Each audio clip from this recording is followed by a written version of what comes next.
अब हम क्वेश्चन देखते हैं। ये क्वेश्चन है आपके सामने। इस क्वेश्चन को पहले आप कॉपी में उतारिएगा, फिर वीडियो देखते जाइएगा, क्योंकि एक एक ट्रांजैक्शन, एक एक एंट्री आपको सॉल्यूशन के साथ अच्छे से समझ पड़ेगी। तो विवेक ब्रदर्स की बुक्स में हमें सिंपल कैश बुक बनानी है। तो चलिए स्टार्ट करते हैं। तो चलिए अब स्टार्ट करते हैं फॉर्मेट बनाना। सबसे पहले आपको यहाँ लिखना है इन द बुक्स ऑफ, किन की बुक्स में हम बना रहे हैं? हम बना रहे हैं मेजर्स विवेक की बुक में। ठीक है। इसके बाद आपको यहाँ लिखना है सिंपल कैश बुक। ठीक है।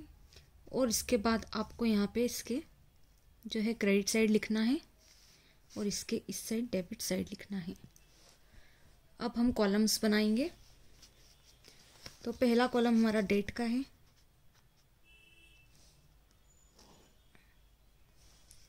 ठीक है। इसके बाद हमारा पर्टिकुलर्स है। पर्टिकुलर्स को थोड़ा सा बड़ा रखना है। इसके बाद आपके जो है वाउचर नंबर आएगा, फिर लेजर फोलियो, फिर आपका amount,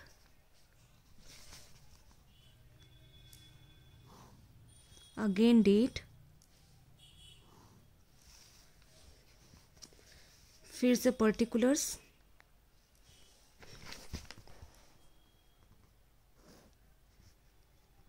voucher number, ledger folio and amount. ये हमारा फॉर्मेट बन जाएगा।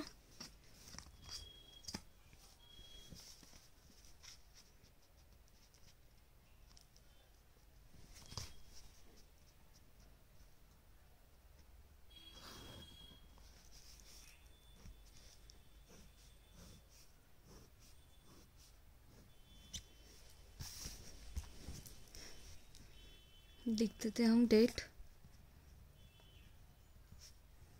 Particulars, voucher number, ledger folio, amount, again date, particular, voucher number, ledger folio, amount. ठीक है। फॉर्मेट बनाने के बाद आप जब क्वेश्चन देखेंगे तो सबसे पहले क्वेश्चन में लिखा हुआ है 2016 हमारा जो है सन दे रखा है, तो हम दोनों तरफ 2016 लिख देंगे। और क्वेश्चन में सबसे पहली एंट्री है कैश इन हैंड, हस्तस्थ रोकड़ की, मतलब सब हाथ में जो है ऑलरेडी क्या है, पैसे हैं, मतलब आपके पास पहले से कैश जो है, कैश का बैलेंस आपके पास बिजनेस में पहले से है। तो जो पहले से हमारा जो बैलेंस होता है कैश का, जो आपके बिजनेस में ऑलरेडी है अभी, तो हम क्या करेंगे, उसको किस साइड लिखेंगे? हम लिखेंगे डेबिट साइड, क्योंकि आपको पता है कि जो कैश है जब भी बिजनेस में आता है तो डेबिट होता है और जब भी जाता है तो क्रेडिट होता है। तो कैश बुक के अंदर भी जब भी कैश आएगा तो डेबिट साइड में एंट्री होगी, और जब भी कैश जाएगा तो क्रेडिट साइड में एंट्री होगी। तो कैश हमारा जो है एक तरह से क्या है, करंट असेट्स है। मैंने आपको बताया था कैश हमारी संपत्ति है, पर चालू संपत्ति है जो ज़्यादा समय नहीं टिकती है। ठीक है। कैश जो है वो फ्लो होता रहता है। ठीक है। वो इन्वेस्ट करते हैं, फिर उससे प्रॉफिट कमाते हैं, फिर इन्वेस्ट करते हैं, तो वो क्या होता रहता है, एक फॉर्म में नहीं टिकता है। इसलिए हमारा करंट असेट्स होता है। कि कोई भी असेट्स हो, करंट असेट्स हो या फिक्स असेट्स हो, उनका जो बैलेंस होता है सब, अगर ओपनिंग बैलेंस कोई भी दे रखा है पहले से, तो वो हमेशा डेबिट साइड में आते हैं असेट्स के बैलेंस। ठीक है। तो कैश का हमको पहले से बैलेंस दे रखा है, इसलिए हम यहाँ पे क्या लिखेंगे, 2। और आपको पता है कि यहाँ 2 यूज करेंगे और यहाँ बाय यूज करेंगे। तो यहाँ हम सबसे पहले लिख देंगे 2 बैलेंस। शुरुआत में हम क्या लिखेंगे, BD लिखेंगे, क्योंकि ये हम जो है बैलेंस ये पहले वाले महीने से या पहले वाले साल से क्या कर रहे हैं, ला रहे हैं। ठीक है। ब्रोट डाउन कर रहे हैं। तो हमारा बैलेंस कितना है, 2000, इसलिए अमाउंट के सामने हम कितना लिख देंगे, 2000। इसके बाद आप एंट्री देखेंगे 3 जनवरी की, तो लिखा हुआ है रिसीव्ड फ्रॉम अमर, अमर से प्राप्त हुए। अब अमर से जो है कैश मिला, तो मैंने भी आपको बताया कि कैश कहाँ आता है, डेबिट में आता है। जब भी बिजनेस में आएगा तो डेबिट साइड में एंट्री होगी। और अगर आप जनरल एंट्री भी देखेंगे तो जनरल एंट्री से भी आप क्या एंट्री करेंगे, अगर अमर से आपको कैश मिला होगा तो ऑब्वियसली कैश बिजनेस में आएगा तो कैश अकाउंट डेबिट करेंगे। और जो है हम बिजनेस से कुछ गया नहीं है, तो जो भी गिवर है, अमर है गिवर, तो उसको क्रेडिट करेंगे। तो मतलब कैश अकाउंट आप फिर से डेबिट कर रहे हैं। सिमिलरली कैश बुक क्या हो जाएगी, डेबिट हो जाएगी, मतलब डेबिट साइड में उसकी एंट्री आएगी। ठीक है, मतलब आपके पास फिर से पैसा आया है, पर किससे मिला, आपकी बार अमर से मिला है। ठीक है, कितना अमाउंट है हमारे पास, 800 रुपीज़। यहाँ डेट डालना है हमें। ये एंट्री जो आपकी बैलेंस वाली थी 1 जनवरी की थी, और अभी जो अमर की एंट्री है उसमें कौन सी डेट है, 3 जनवरी। ठीक है, आगे की एंट्रियां करते हैं। तो कैश परचेस दे रखी है आपको 5 जनवरी, मतलब अब की बार आप परचेस कर रहे हैं और कैश क्या हो रहा है, जा रहा है, तो क्रेडिट साइड में एंट्री होगी। मैंने बताया जब कैश जाएगा तो क्रेडिट साइड में एंट्री होगी। लेकिन किसके कारण गया है, परचेस के कारण गया है, इसलिए अब यहाँ क्या लिखेंगे, परचेस लिखेंगे। चाहे तो इसकी जनरल एंट्री आप कर सकते हैं, मैं अब की बार जनरल एंट्री नहीं कर रही हूँ। इसके बाद भी अगर आपको कोई डाउट है तो आप पूछ सकते हैं। जनरल एंट्री अगर आप करेंगे तो आपके बिजनेस में गुड्स आए तो आप परचेज अकाउंट को डेबिट करेंगे, और आपका कैश गया इसलिए कैश अकाउंट क्रेडिट होगा। तो कैश अकाउंट क्योंकि क्रेडिट होता है इसलिए हम कैश बुक को भी क्या करेंगे, क्रेडिट करेंगे, और क्रेडिट साइड में लिखेंगे बाय परचेज। कितने का खरीदा है हमने, 1200 का, तो अमाउंट में हम कितना लिखेंगे, 1200। ठीक है, नेक्स्ट एंट्री देखते हैं, कैश सेल। ये हम डेट डालते पहले जनवरी 5 की थी, और अब हमारे जो जनवरी 7 को हमने कैश सेल करी, मतलब हमने माल बेचा कैश में। तो ऑब्वियसली अगर आप माल बेच रहे तो आपका माल जरूर जा रहा है, लेकिन कैश आ रहा है, तो मतलब कैश आया, तो इसलिए कैश बुक क्या होगी, अब की बार डेबिट होगी। मतलब यहाँ कैश रिसिप्ट आती है और यहाँ कैश पेमेंट आती है। आप चाहे तो यहाँ डेबिट की जगह रिसिप्ट लिख सकते हैं और यहाँ पेमेंट लिख सकते हैं, बट हम यही फॉर्मेट ज़्यादातर यूज़ करते हैं, डेबिट एंड क्रेडिट का। तो आज सेल करने से कैश आया, इसलिए अब हम यहाँ क्या लिखेंगे, टू सेल्स अकाउंट, क्योंकि यहाँ पे कैश तो हुआ, आया इसलिए डेबिट हो जाएगा, इसलिए कैश बुक डेबिट हो जाएगी। लेकिन कारण क्या है, सेल से आया है पैसा, इसलिए यहाँ सेल लिखेंगे। ठीक है, कितना आया है हमारा, 900 रुपीज़ आया है। और कौन सी जनवरी है, 7 जनवरी। नेक्स्ट एंट्री,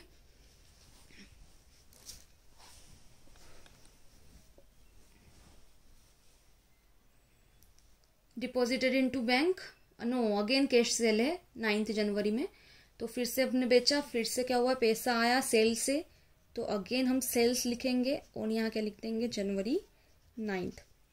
कितने का बेचा है आपकी बार, 700 रुपीज़ का, इसलिए 700 रुपीज़ आ जाएंगे यहाँ। ठीक है, फिर नेक्स्ट है डिपॉजिटेड इनटू बैंक। बैंक में आपने क्या करा, जमा करे। अब बैंक में जमा करे हैं तो बैंक अकाउंट डेबिट होगा, क्योंकि बैंक में पैसा आया, बैंक अकाउंट डेबिट, और कैश गया इसलिए टू कैश अकाउंट, मतलब कैश अकाउंट क्या होगा, क्रेडिट होगा, क्योंकि पैसा जा रहा है। बिजनेस में से तो रोकड़ गया, तो जब कैश जा रहा है तो कैश बुक क्या हो जाएगी, क्रेडिट हो जाएगी। कहाँ जा रहा है यहाँ पे लिख देंगे, तो बाय बैंक। आप चाहे तो ऐसे लाइन छोड़ छोड़ के भी लिख सकते हैं, चाहे तो लाइन बिना छोड़े भी लिख सकते हैं, कोई भी एक मेथड आप अपना लीजिएगा दोनों तरफ के लिए। ये मैंने जो है बाय मिस्टेक लिख दिया है, बट आप लाइन छोड़ के लिख दिए, या तो इन सबको बिना लाइन छोड़े लिख लीजिएगा। ठीक है, कितनी जनवरी हमारी, 12 जनवरी है, और हमने कितना डिपॉजिट करा बैंक में, 1800 रुपीज़। ठीक है, नेक्स्ट देखते हैं, परचेस फर्नीचर। फर्नीचर परचेस करा आपने, तो furniture account debit to cash होता है। ठीक है, मतलब फिर से आपका कैश गया है, क्योंकि आपने फर्नीचर परचेस करा, इसलिए आप यहाँ क्या लिखेंगे, बाय फर्नीचर। ठीक है, जनवरी कौन सी तारीख को फर्नीचर खरीदा, 14 जनवरी को, और कितने का फर्नीचर खरीदा है, 700 रुपीज़ का। ठीक है, next 16 January, withdrew from bank. Bank से आपने निकाले, तो जब बैंक से निकाले तो क्या हुआ, बिजनेस में कैश आया, कैश अकाउंट डेबिट हो जाएगा, और बैंक से निकल चुके हैं पैसे, इसलिए बैंक क्या हो जाएगी, क्रेडिट हो जाएगी। इसलिए इस बार कैश जो है आ रहा है बिजनेस में, इसलिए डेबिट होगा, लेकिन कहाँ से आ रहा है, बैंक से आ रहा है, इसलिए यहाँ पे क्या करेंगे, हम बैंक लिखेंगे। कितना पैसा निकाला है बैंक से, 1400 रुपीज़, 1400 रुपये निकाले हैं। चलिए नेक्स्ट देखते हैं, sold goods for cash. Again हमने गुड्स बेचे हैं कैश में, मतलब बिजनेस में क्या आएगा, कैश आएगा, और कैश से बेचे हमने, मतलब हमने सेल करी है, उससे मतलब ये कैश जो है आ तो रहा है लेकिन किसके कारण आ रहा है, सेल करने के कारण आ रहा है, इसलिए सेल्स क्या हो जाएगा यहाँ पे, क्रेडिट हो जाएगा। और आप चाहे तो जनरल एंट्री लिख सकते हैं इसकी, क्योंकि कैश जो आप सेल कर रहे हैं, कैश सेल कर रहे हैं, इसलिए कैश आया तो कैश अकाउंट डेबिट, और गुड्स गए इसलिए सेल्स अकाउंट क्रेडिट। तो इसलिए मैंने कैश बुक को डेबिट करा है टू सेल्स अकाउंट। कब बेचा है हमने ये गुड्स, जनवरी 21 को, और बैंक में कब जमा किए थे हमने, यहाँ पे जनवरी 16 को। ठीक है,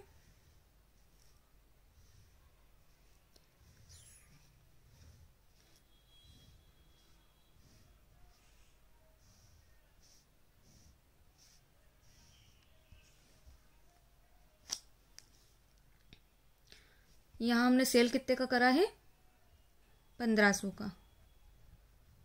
ठीक है, नेक्स्ट एंट्री देखते हैं।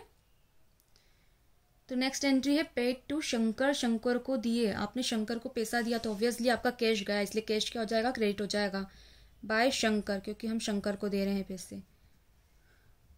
ठीक है, कितने रुपए दिए आपने शंकर को, 200 रुपीज़ दिए हैं।